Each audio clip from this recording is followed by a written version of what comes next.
prenez le Mathias Sandorf de 1921, Henri Fescourt, qui avait fait aussi Monte Cristo, donc, qui est un énorme réalisateur. Hein. Alors là, on a toute la veine feuilletonesque, parce que même Verne s'est énormément renouvelé.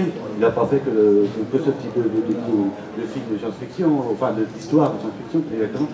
Et là, c'est prodigieux, c'est pareil pour les Strogoff. On peut dire que ça va, l'adaptation de Polanski, on voit quand même Mojoukine entièrement balafré à l'écran, ça oui, comme le Christ. Alors voilà, là, ils ont eu cette idée-là, les Russes de Paris, à force de jouer les stéréotypes, d'en faire un espèce de Christ. Ça plairait aux Français, de rajouter dans la couleur russe comme ça. Mais bon, c'est marrant, mais pas seulement marrant. C'est de belles images, quoi. De belles images prodigieuses et la veine vraiment épique et feuilletonesque de Verne est bien là. Je reviens toujours au roman dont on parle moins. Par exemple, alors les amateurs de cinéma gore, je sais pas si le Chancelor, qui est une histoire de cannibaliste, pourrait faire un film. Enfin, justement, la scène est voilée, mais ça pourrait être bon. Mais surtout, je parle d'un roman de Mistress Branican. Extra. Alors là, on quitte le grand spectacle. L'histoire de cette femme qui accouche pendant qu'elle est folle, qu'elle a des moments de folie. Et à ce moment-là, pendant cette crise de folie, elle accouche. Et quand elle sort de sa folie, elle ne se souvient pas d'avoir été mère. Pas de bêtises, je parle sous le contrôle d'Agnès. Et alors après, il y a toute une espèce de quête. Alors là, elle est un méchant grandiose qui est fin de la protéger, qui est un pervers total, et elle cherche après. Et alors elle est troublée par un enfant, elle apprendra que c'est. Là, il y a un film étonnant, en plus, une espèce de drame psychologique noir, très très étonnant. Là aussi, c'est plein de choses à faire. Maintenant, je ne sais pas si ce sera encore possible, parce qu'il faut que ça passe à 20h30. C'est une défense de la famille. Ah ouais. Qui sont les grands acteurs, les grands interprètes des films de Jules Verne? Quels sont les acteurs qui incarnent le mieux? Barrymore, on va dire, pour Nemo, moi je pense qu'il est supérieur à Mason, ou Golda Meir. Moi j'aime bien Niven dans Nemo. Ouais, David Niven, très bon. C'est pas des... Je pense pas que ce soit des grandes prouesses d'acteurs quand même dans l'ensemble. Et puis effectivement, Jorgen c'est très mauvais dans Strogoff. Voilà. Surtout après, la suite est encore pire. Les genres de manque de méchants, effectivement. Les genres de séquelles qu'il y a eu après, avec des démons, il y a eu Robert Ryan, il y a des gens comme ça. Bon. Et pourtant, Ryan est un acteur extraordinaire, mais je pense pas qu'il ait brillé vraiment formidablement dans ces films-là. Non, c'est pas du cinéma de composition. C'est devenu un peu série B. Le théâtre non plus ne l'était pas. Hein, je veux dire, le théâtre, on disait, c'est des grosses ficelles. C'est vrai, on va mettre des paquebots, des trains, des éléphants, la cavalerie.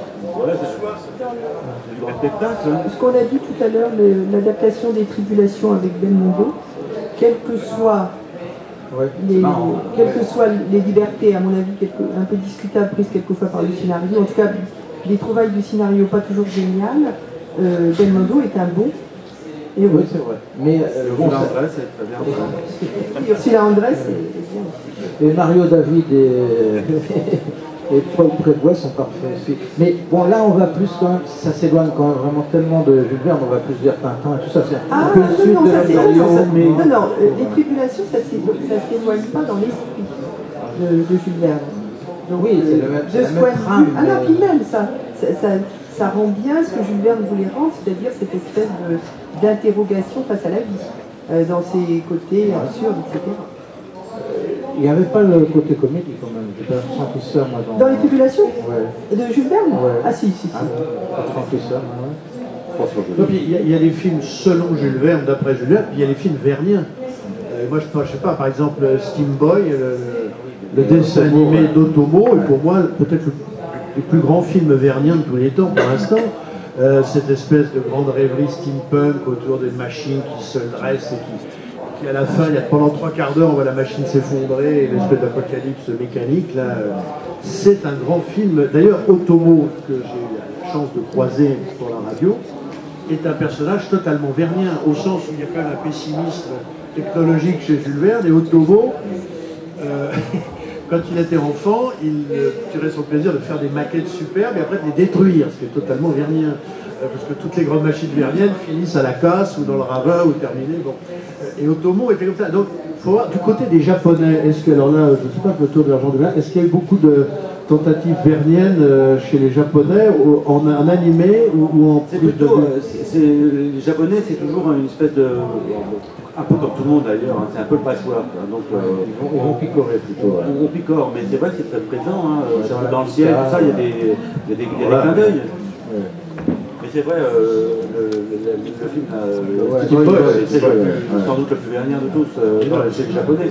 Mais il y a, les Japonais, c'est très important justement dans cette espèce de relais actuel de l'imagerie rétro-futuriste ou steampunk qui est autour de Jules Verne. C'est un peu eux qui ont relancé cette machine.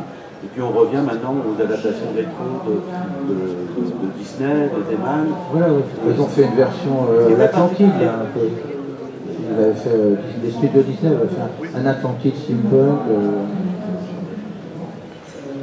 Parce que l'imagerie finalement de ces films des années 50-60, c'est elle qui a marqué. Alors, les gens ne lisent plus tellement Jules Verne, ne regardent plus même tellement les gravures, hein, mais en revanche, cette imagerie cinématographique, elle a fait date, elle continue à le... Toute la question est là, où est Jules Verne? À droite ou à gauche, dans le texte ou dans l'image? Et le cinéma, il doit choisir son camp, si j'ose dire, entre guillemets. Je pense qu'il l'a choisi déjà. Voilà. Est-ce que Jules Verne, en tant que personnage lui-même, a été mis en scène? C'est ça qui est intéressant dans les films muets, justement, c'est que quand on prend 20 000 sous les mers de Patton, on voit d'abord l'écrivain à table, et puis devant sa table d'écrivain, pardon, et puis il y a un petit carton qui dit ce que Jules Verne n'a pas dit. Et alors là, c'est toute l'histoire passée du capitaine Nemo, sa fille qui est devenue fille de la nature, etc. La manière dont à Hollywood on introduisait, on féminisait un petit peu ces histoires quand même. Bon, je sais que ça va être discuté par vous, Agnès, soit pour les garçons quand même, souvent, un petit peu plus pour les garçons. Non, je suis entièrement d'accord. Et puis aussi dans le film de Torjanski, on voit Jules Verne devant un globe. C'est des choses qui arrivent d'une manière récurrente aussi chez Zeman. Souvent, on pensait utile d'introduire le film par des petites scènes qui ne sont pas la petite amorce.